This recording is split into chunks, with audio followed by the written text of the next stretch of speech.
For 10 years, the Philippines was a country holding its breath. The trial of the Maguindanao massacre was a referendum on the soul of a nation. Or 57 counts of murder.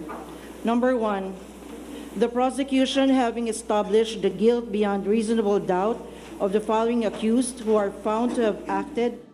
It was a test of whether the law could reach the highest peaks of political power in the provinces. The verdict was monumental, but it was also incomplete. To understand why 57 counts were read instead of 58, and why the ghosts of this hilltop still haunt the halls of Malacanang, we must look at the system that allowed a local mayor to believe he could execute an entire convoy in broad daylight. For context, the Maguindanao massacre was a political ambush in the southern Philippines on November 23, 2009, where a convoy headed to file election papers was intercepted and 58 people were killed, including 32 journalists. But to understand how something that extreme became possible, we have to go back in time, because the tragedy of the Maguindanao massacre began not in 2009, but in the chaotic transition of 1986.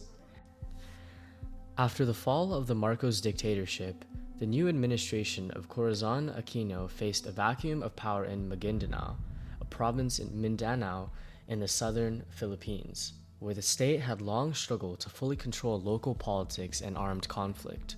This was a region shaped by decades of moral separatist rebellion, deep political rivalries, and the outsized influence of local clans, where Manila often relied on regional power brokers to keep order from a distance.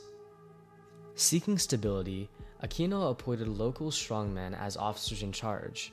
One of them was Andal Ampatuan Sr., a man who had already established himself as a power behind the throne in the town of Maguindanao. It was a marriage of convenience. The central government needed a buffer against the rising tide of moral secessionism. Ampatuan Sr. offered his loyalty and his family's influence.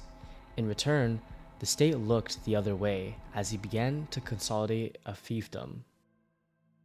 By the early 2000s, the Ampatuan clan had achieved what academics call bossism, a state of total local control through coercion and patronage. They didn't just influence the government.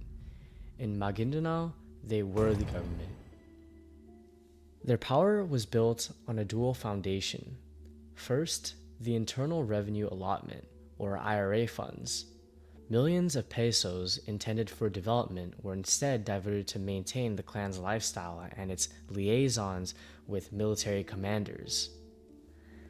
Second, and more critically, was the private army. This was not a ragtag group of rebels. These were state-sanctioned killers.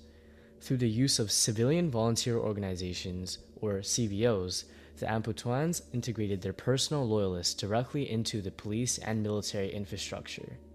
They were the only ones who could protect the peace, and they were the only ones who could break it. The final piece of the puzzle was the clan's relationship with President Gloria Macapagal Arroyo.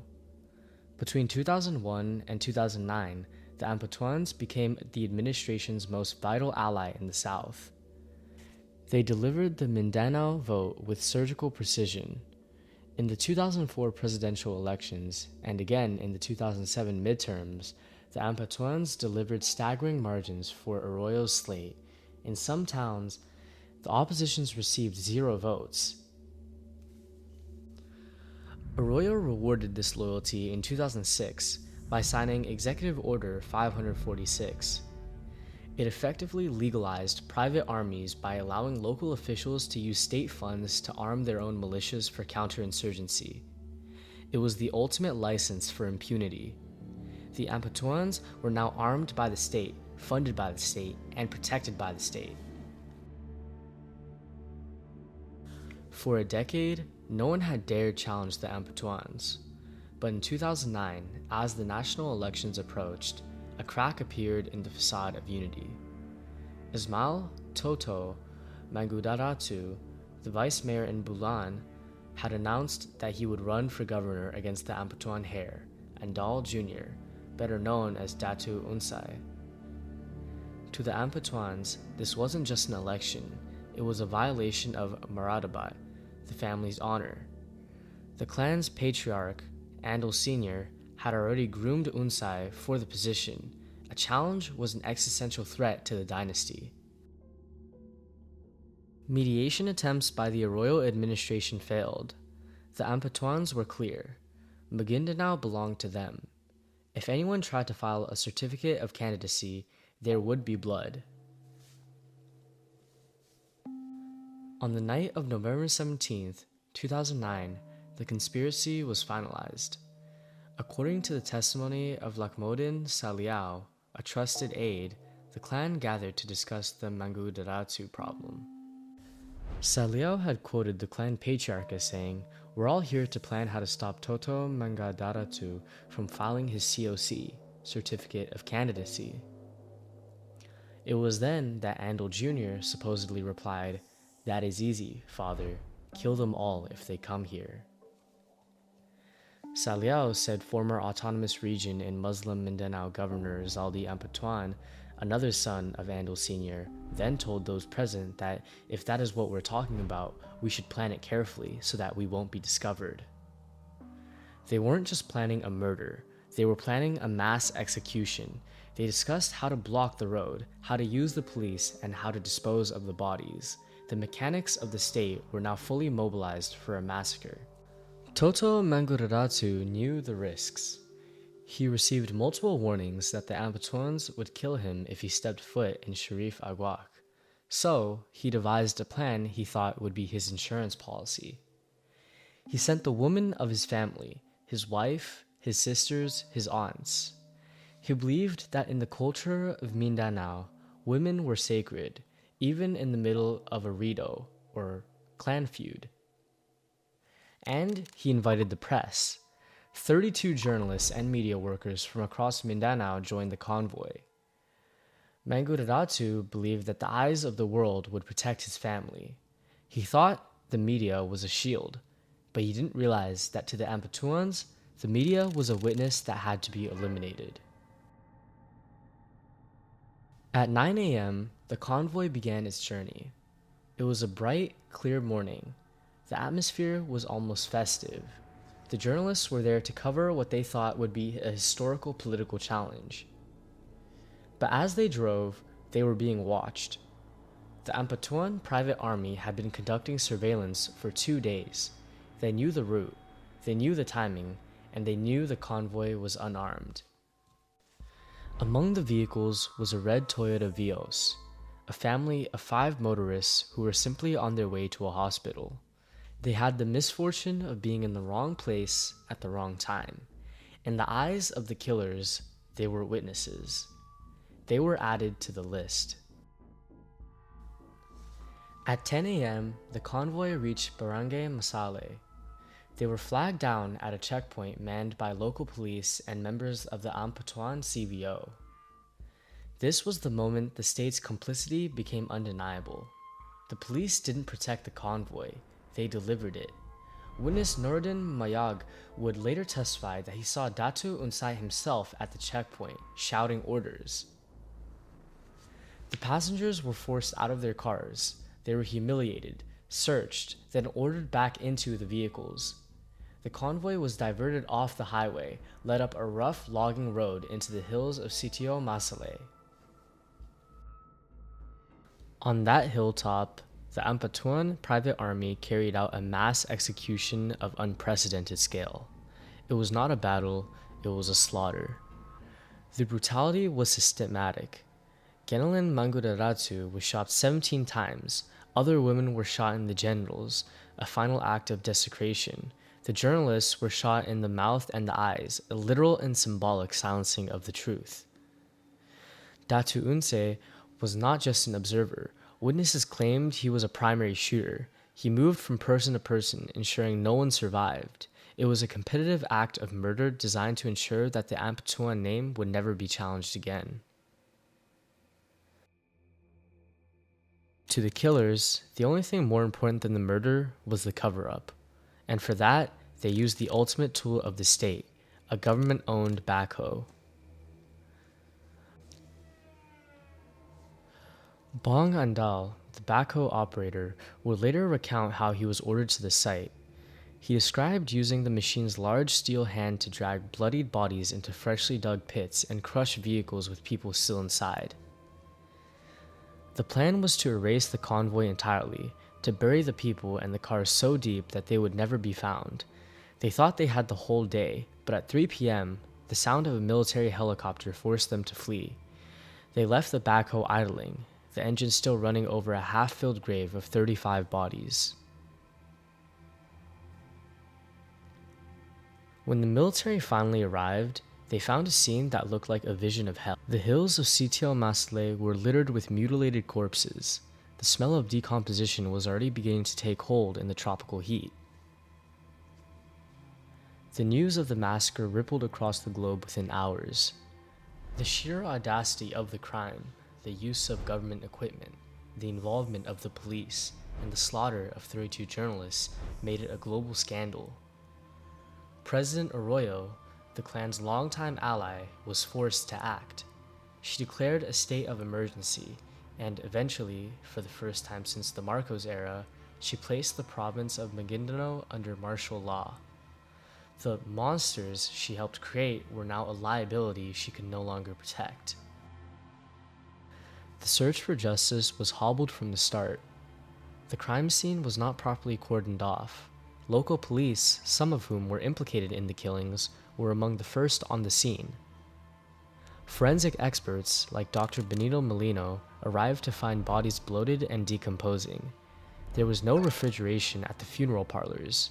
Autopsies were performed with inadequate facilities.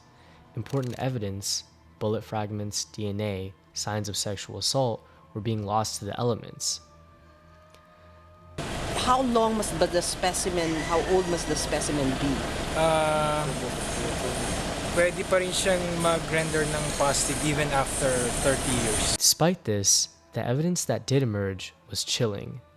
Laboratory tests confirmed semen on 5 of the female bodies, including journalist Leah Dalmacio. The state's investigation was a mirror of its governance: disorganized, underfunded, and compromised.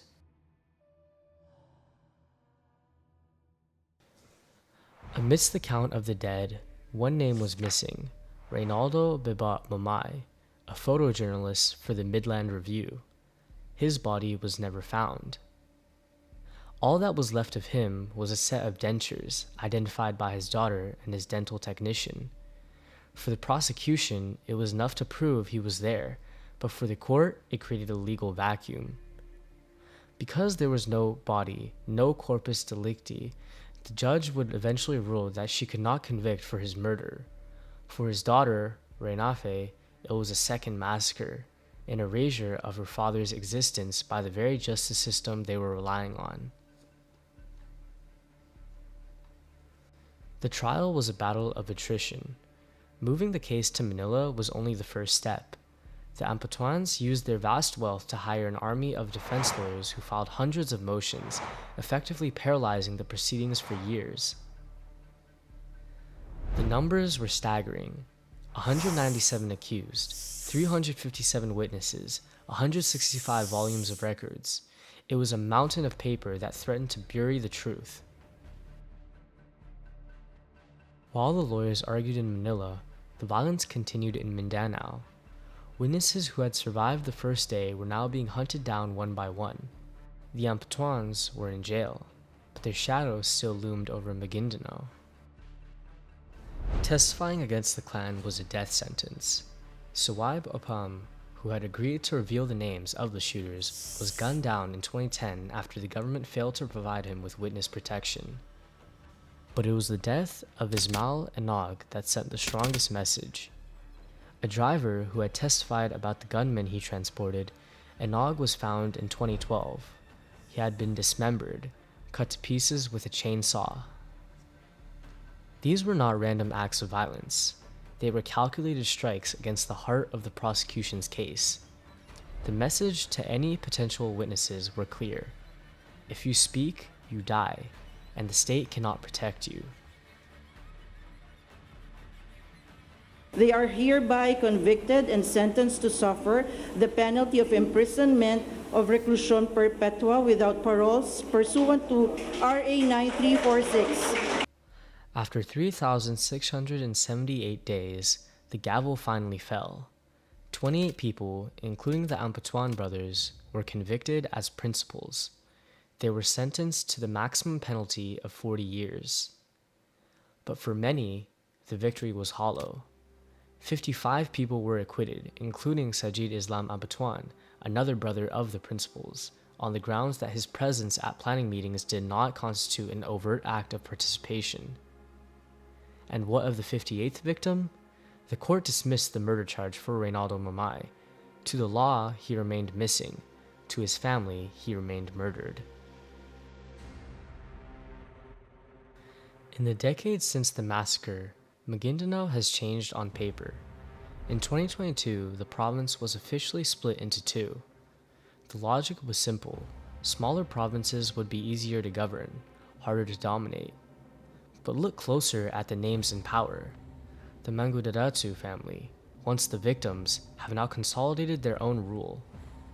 The Sangki Maguindanao dynasty now oversees the very lands where the Ampatuans once reigned. The guns, goons, and gold model of Philippine politics hasn't been dismantled. It has just been reorganized. The structural violence, the reliance on private armies and paramilitary forces, remains a core feature of the Mindanao landscape. For the media, the massacre was a watershed moment. It proved that the press was no longer a protected class.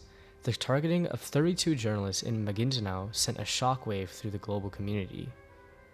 Today, the Philippines remains one of the most dangerous places for journalists in the world.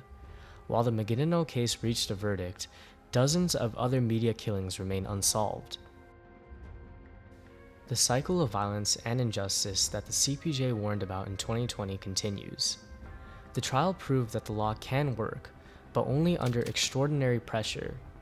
For the average provincial reporter, the threat is as real today as it was on that morning in 2009. The hills of Sitio Masale are quiet now. The backhoe is gone. The killers are in prison, but the question they left behind remained unanswered. How many more bosses are being built in the shadows of the capital? How many more private armies are being funded by state decrees? The Maguindanao massacre was the inevitable conclusion of a system that values political loyalty over human life. Until the mechanics of power are truly dismantled, until the law is as strong in the marshlands of Mindanao as it is in the halls of Malacanang, the ghosts of November 23rd will continue to wait for a justice that is more than just a piece of paper.